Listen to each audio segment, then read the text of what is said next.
Saber. We're going to be talking through this three-game early MLB slate. I guess we might touch on the late one. I don't know. There's nothing too exciting to go on here. I guess I want to remind everybody there's absolutely no need to stack. And if you want better proof on a big slate, look at Brandon Adams, who I pointed this out to you before. But Brandon Adams doesn't stack unless he'll stack with maybe 10 or 15% of his lineups. He's just playing the best hitters and literally getting away. He won the 888 last night with a chalk build of a cash game lineup, basically.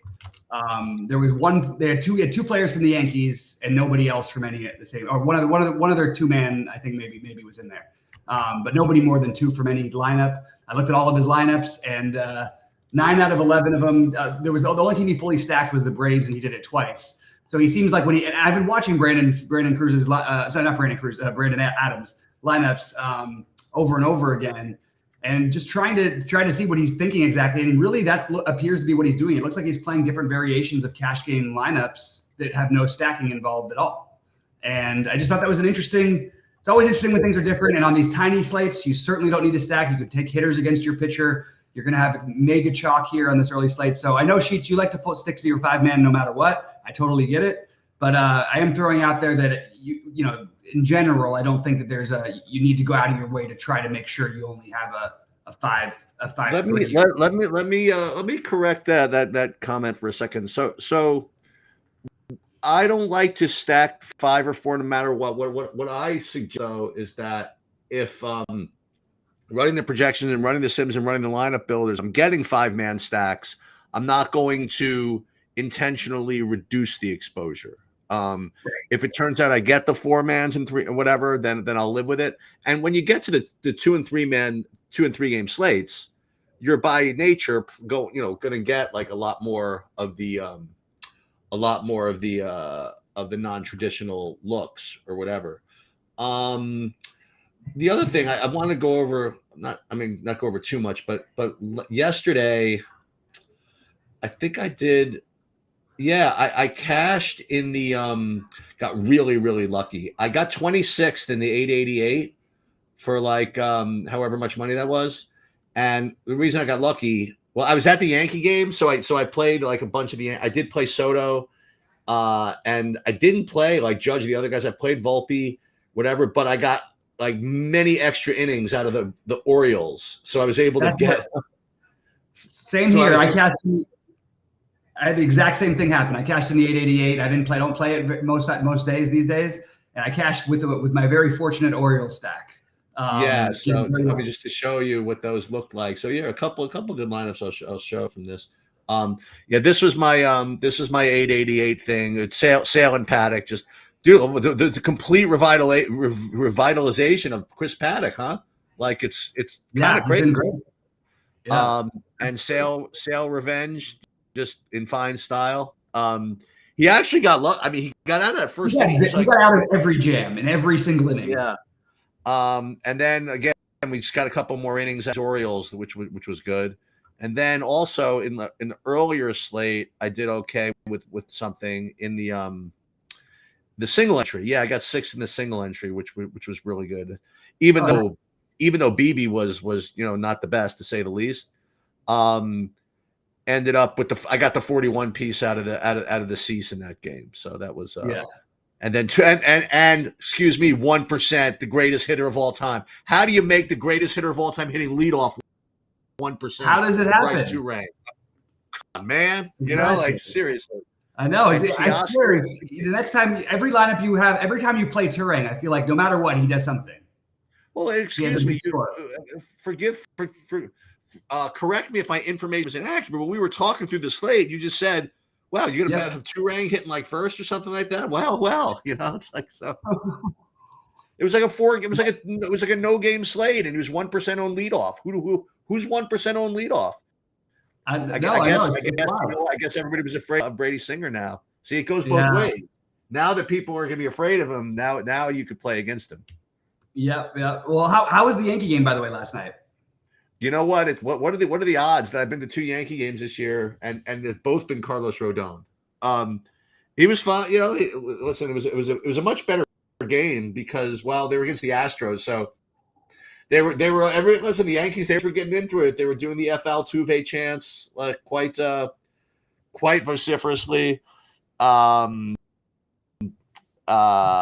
we were a couple of kind of like sharp base actually, and they were like, why is Houston so bad this year? I'm like, I don't know, it's like the same team. And then came right out of the bat like Tucker, like in the first inning, lefty strokes a home run like it's freaking nothing. And I'm like, oh hey, here we're gonna be with the game where Houston breaks out. But then you watch the Spencer Allegretti guys just freaking throwing batting practice. Like it's I don't know what that is. But it was like 9-3, 9-4, just never a sweat. Yeah. Well, I wish I had that. Okay. I had gone instead of the Orioles because they had the home runs coming for it, working their way. They sure did. All right. So I have the early slate up here. Yeah. And was Colorado, did they get there last night? That game? I know it was getting there really early. It was 8-4 as the final. Okay, so it probably busted. It was weird because I played Conforto in my big buy. Like he was like 8% owned, and he had a huge game. But really, there wasn't that many guys who had huge games. But there was a couple. All right, so we're gonna build for this 1 o'clock slate. I'm gonna use SaberSim because first of all, I don't have the for San Francisco, Colorado, which is a little annoying. And you're not probably going to, especially in San Francisco. Probably not going to, but that's fine because we could, we'll be able to shuffle, whatever. Yeah. But I mean, I guess logically, if I didn't know anything, I mean, even just looking at the totals and the pitchers, I would imagine that Pablo Lopez is going to be like 1,000% owned, I would guess. And I would also guess that either some combination of Green, Gilbert, right? So Lopez, Green, Gilbert would be the three pitchers. Do you have any that you want to play or? Yeah, I specifically don't want to try to do the thing, Lopez and Gilbert is what you should be playing logically.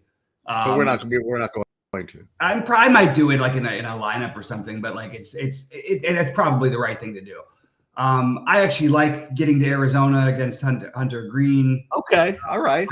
I don't mind using Keaton Wynn as a spend down against the Rockies. Like you have limited upside and whatever, but he's 6K, and if it differentiates your builds enough to get you the bats you want, that's probably worth it. Ciccione or whatever. I actually think that he would be another one I'd consider.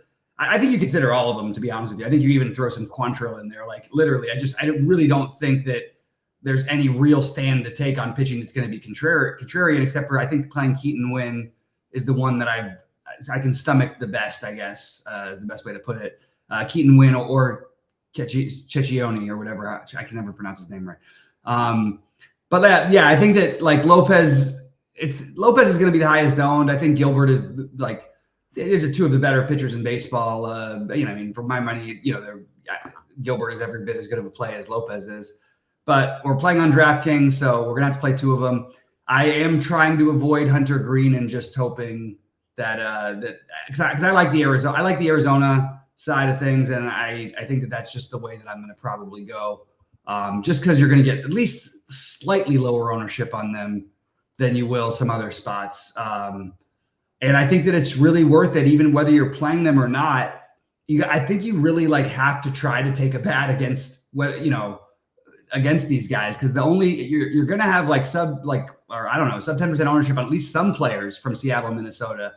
I think just gamble and take some of the one-offs. My favorites would be, I like the low ownership on a guy like Mitch Haniger. He's going to be really low on today. On the Minnesota side, I really like Ryan Jeffers, a catcher. I just think that's a Willie Castro.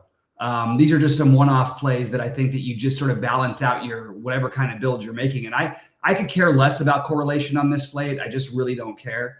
So I'm just going to try and put in the bats that I like. It's a terrible hitting day in Colorado for what it's worth. It's 49 degrees with 10-mile-an-hour winds blowing in from center. I still think that San Francisco, it makes a lot of sense, obviously, but it also talked to me, it makes me feel better about my Keaton Wynn idea. And it also makes it easier just to sort of cross off most of the Rockies for me, which unfortunately they're not going to be very popular. So if you want to go flip side, you could totally do that.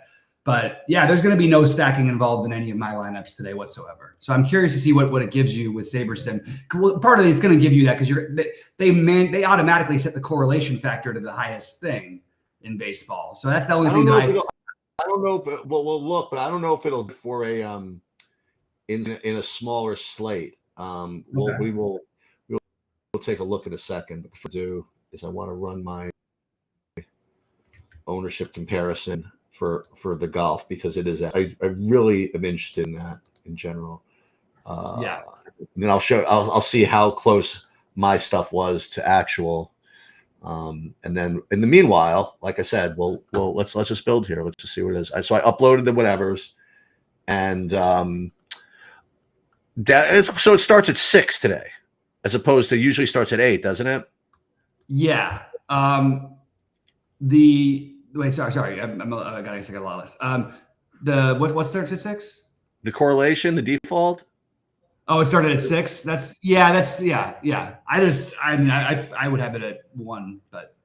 All right. So take a look. By the way, let's take a look at the as this is. Let me just make sure it's building first before I.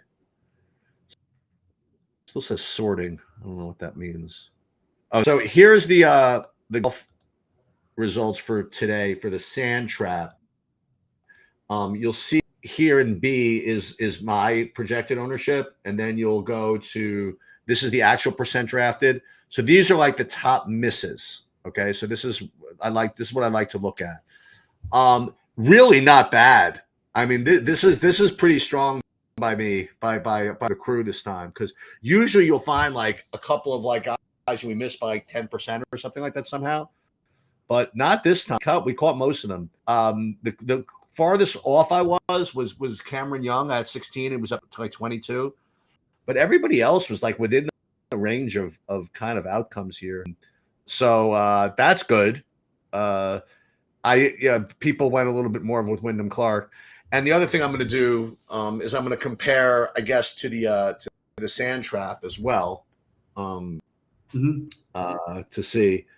But the other thing I can do, hold on, yeah, just for fun. And I was going to see who is better, me or Goldie. I'll do that. I'll do it a little bit later. But we were so close that I don't, you know what I mean? That let's look at like just raw ownership, like who's like really high owned here. Nobody really, none of these like cheapos ended up really chucky, because you could choose from so many of them. Yeah, but there's like, I mean, like I'm in the 555, like Taylor Moore is 6,700. He's like 12% owned, and I didn't do that. The 555. Yeah, I was just looking at it for real quick just while you were doing that, and it just was interesting to me. I'll take a look at the other one. Yeah. What would you say Taylor Moore was? And he was 9.8 in the sand trap too. Okay, yeah, so he got some ownership. Eckroat was 8. I thought he might be a little bit higher than Taylor Moore, but I'm happy I'm not happy because I have more Taylor Moore.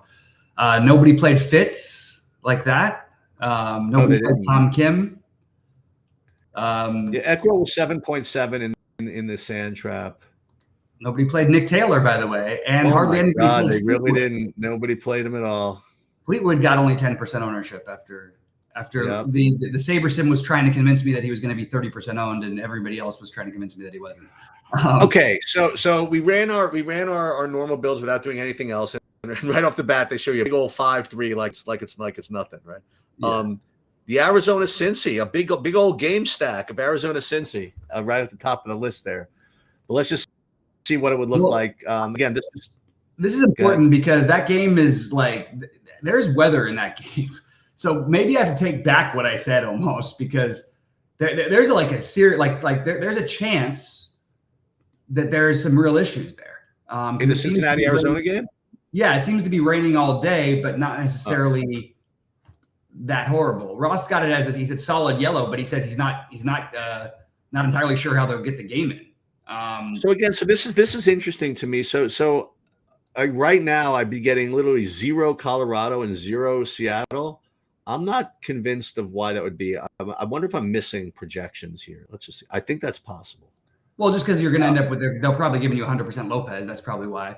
And they're also probably giving the Colorado just looks like they actually like look like statistically maybe the worst offense today outside of Seattle. Yeah. So all this Arizona, and then now the reason why I show you this is all of this is just the straight Sabersim build. So let's have some fun and we'll do the Sims and see how things look different. So well, again, this is relying on the internet a little bit more than I would like to today, just because of the connection. But so now we have to upload mine, and then we'll just again go build one, and then we'll go again build one, save these, and then we'll run the Sims. As far as pitching goes, before we would adjust, I would be getting like you're suggesting. Let me see. So before we do anything, we'd be getting 98% Lopez and 84 Keaton Win.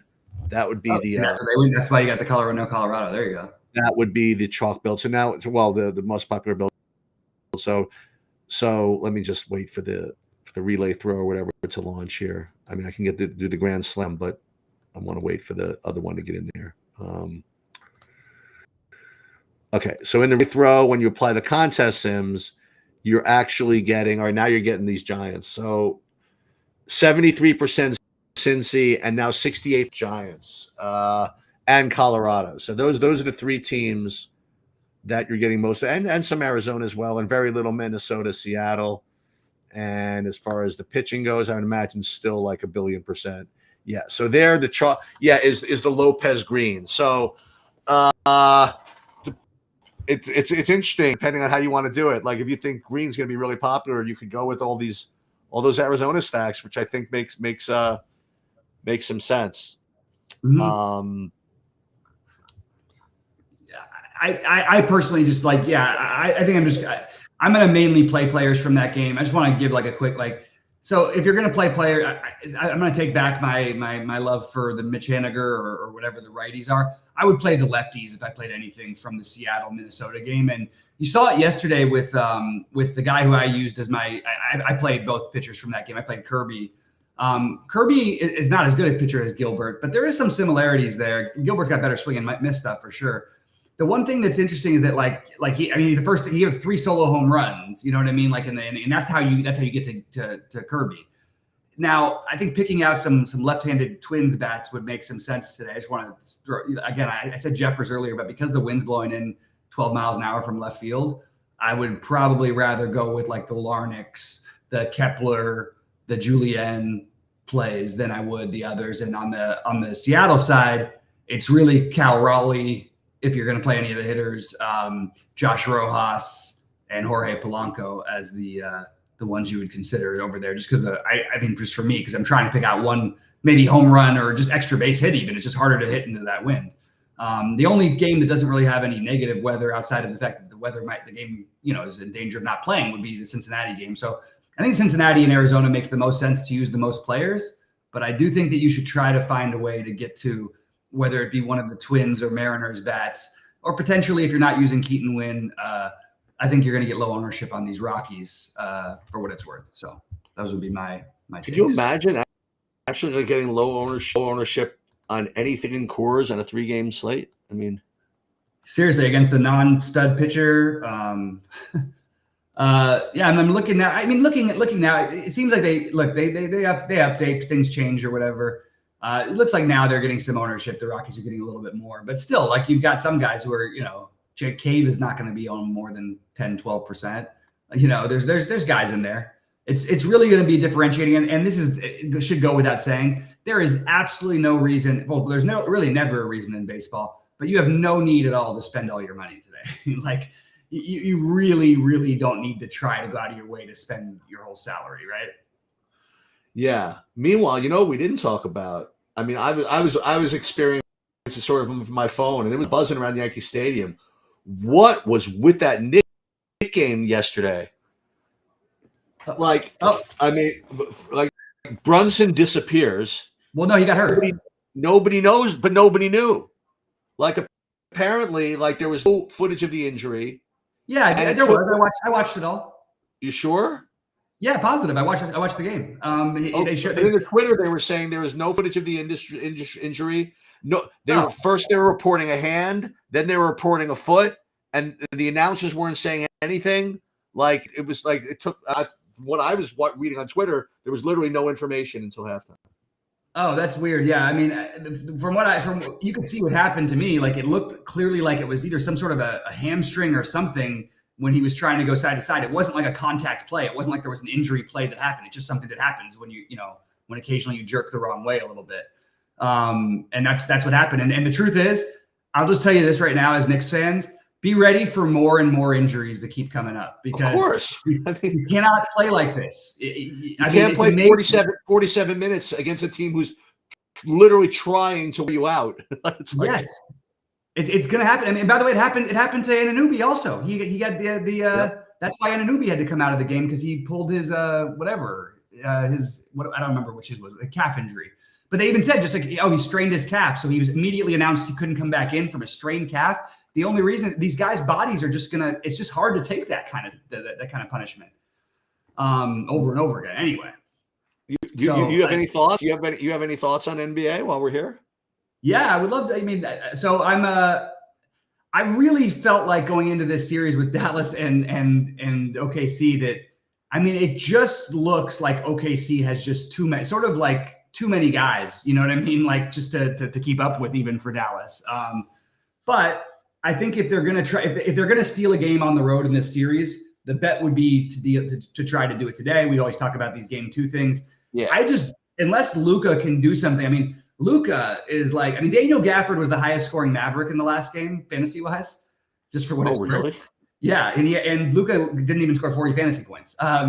He doesn't look right. And they also are making him look uncomfortable. And so I think you're going to need a superhuman type of game out of Kyrie or Luka. Or you get like the Tim Hardaway makes like 5 threes kind of a game or something weird off the bench. Josh Green maybe comes in and makes 5 threes, something strange. And then the Boston and Cleveland game, we still don't know about Jared Allen, which at this point I'm just starting to assume is just maybe he's just not going to play anymore. I don't know how, I thought Cleveland played really well in the first half of game 1, and you look up at halftime and they're down by 9 points. I don't know how they're supposed to stay in this series. They'll probably get one at home. Donovan Mitchell will probably score 50 real life points, and Garland will probably score 30 in the same game. And Boston will miss, they'll shoot 30% from 3 or 25% from 3. And that's how they're going to win. I don't see how in general they plan to keep this series close. From a DFS perspective, I do think that I would say the exact same thing I said the other day. And by the way, I did really well the other day. I almost did really, really well. I had a 1-pointer on my team, and I still was deep in the alley-oop. A guy who scored 1 fantasy point. And I think that you're going to see, I think Shea should be if you're fading him, I don't really know what you're doing. I don't know what the game plan is. If the game is remotely close, he's going to go off. I think you play Shea. I actually think that Luka, they brought his price down a little. They moved Shea's price up a little bit, and yet Donovan's up a little bit. But I still think you start off with Mitchell and Shea. Like Donovan Mitchell, even in the blowout the other day where he didn't play the last 5 minutes, he still scored 50 fantasy points at 8,800 that he is today. So I would say those would be my 2 spend ups, and then I would try to get Derek White on Boston, who seems to really be embracing this role. Without Porzingis, he's just really been great, and those would be the main ones. The Cornet play sheets worked like a charm the other night. It was. Yep, I have to that. It was almost. I just couldn't quite get it. And again, now the problem we have with that is we get Cornet at 40% ownership. You know what I mean? What do you think of? You probably mentioned Isaiah Joe, but what about the other guys that are cheap? Wallace, the Josh Green, 3,200 or so. That's the one I really like, and I think that everyone else will really like also. Which means it's probably time to pivot back to Tim Hardaway Jr. Just because Josh Green we've seen Josh Green start games and play 36 minutes and have 5 fantasy points. I like Josh Green as a player. He's in there. He's a 3-and-D guy. He hit his open threes the last game to start off. I think he hit his first 3 and missed his last 5. But that's why he ended up playing 25 minutes. I'm not so sure that it stays the same way this game. And I think we might see more Exum, more Hardaway. So I guess that would be my little bit of a take is yes, in my early hand builds, I have Josh Green in them.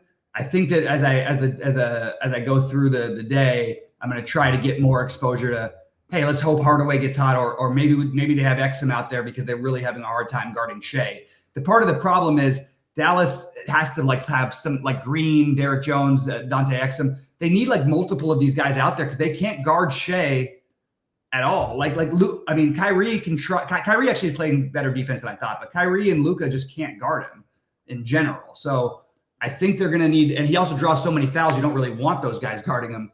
So I kind of like the idea that they would try to find something else with that. And I think Exum is the most logical solution I can come up with. I also think that PJ Washington, I think, is going to be a good tournament play today because people are going to be off of him after foul trouble the other day. For some reason, Derek Jones Jr. is getting no ownership today. That's something I would look to going back to. Peyton Pritchard is still too cheap.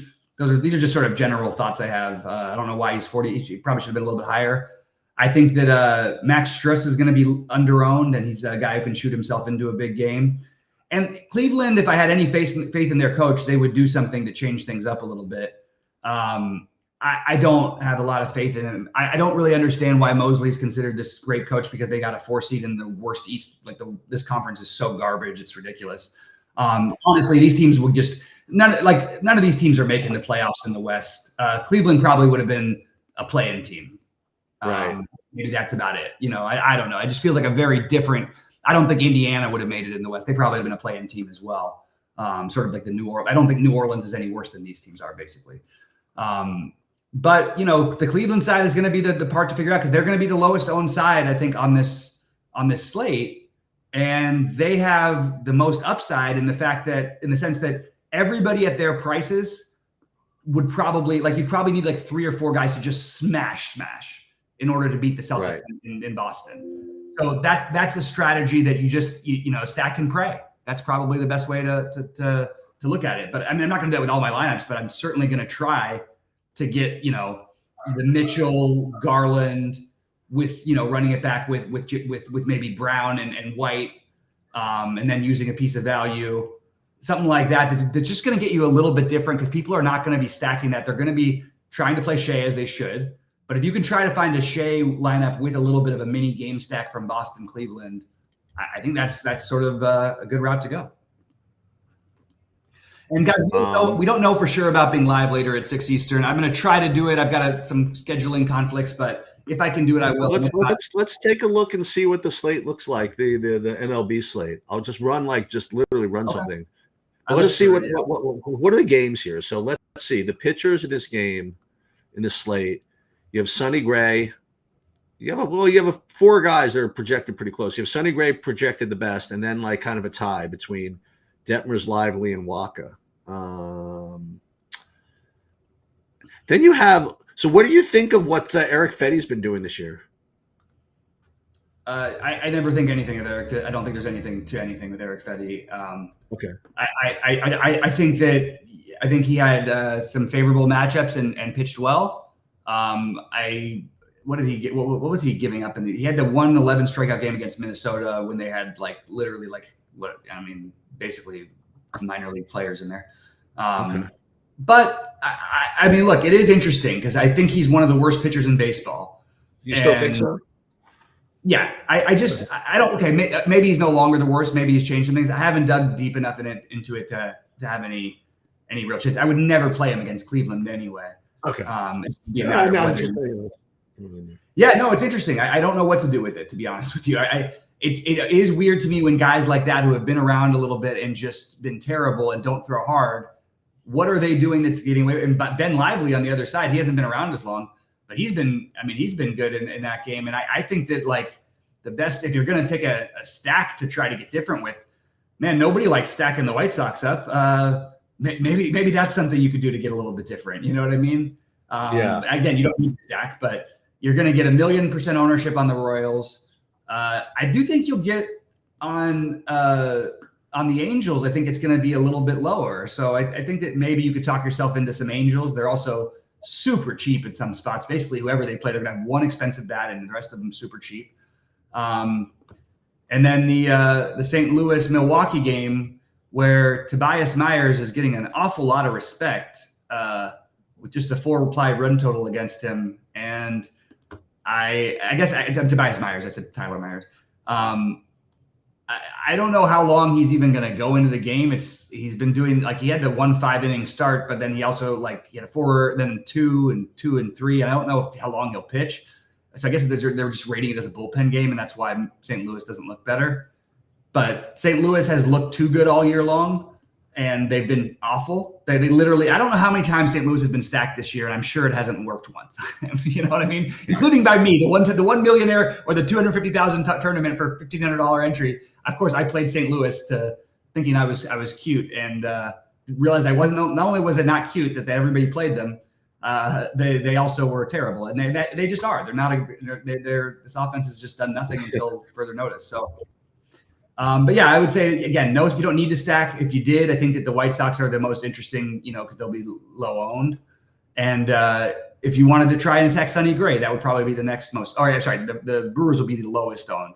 But I have no problem if you want to try to take some shots against Sonny Gray. I don't love a full stack, but maybe getting some exposure, like Adames, Yelich, your man Turang, who's now up to 4,800. What happened to the days where he was 2K batting 9? Now he's 4,800.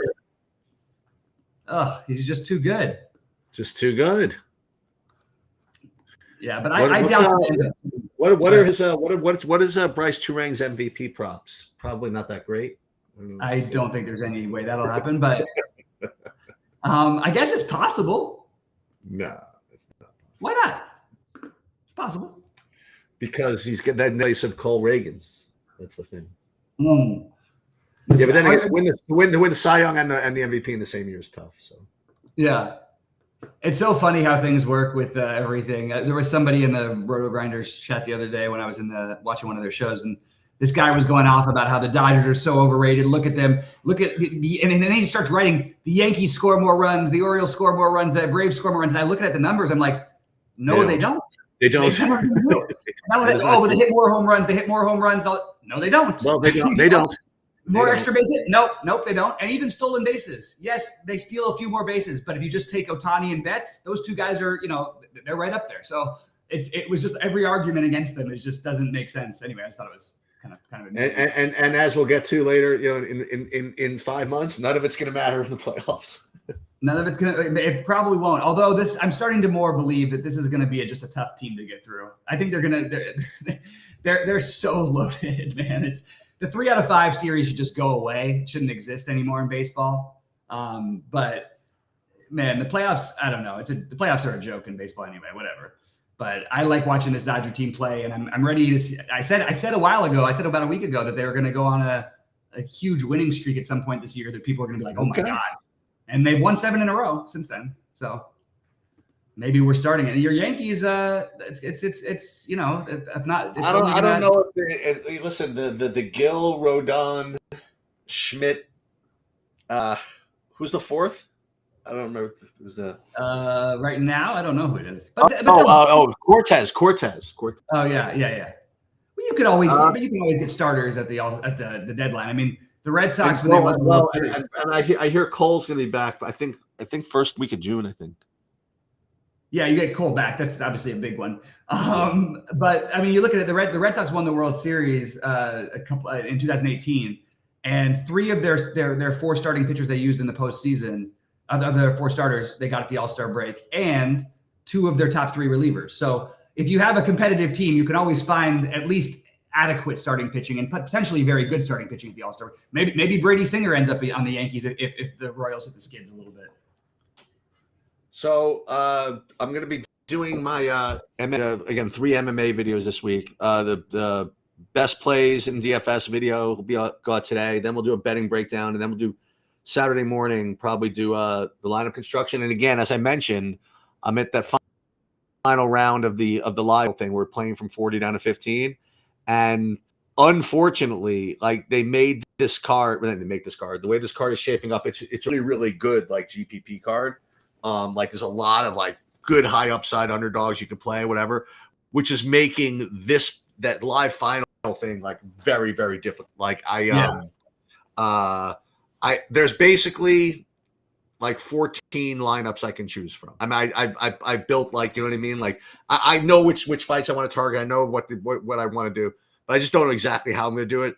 But there's 14 to choose from, and I'm going to get my last takes, probably right up until there's a couple of guys I like to watch on Fridays to see what they like. And listen, it's one of those things where if I can get one big lean on one of my guys, then it reduces to maybe 3 lineups I can play. I'll figure something out. But the thing is that, like I said, it's really tough because I'm going to get that.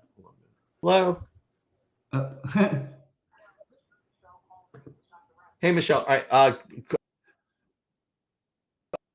Wait a minute, Bob. I'll talk to you. All right, guys. Guys, I'll just finish out this slate real quick by saying good luck to everybody. Yeah, it's a kind of a little bit of a shit show day for MLB DFS.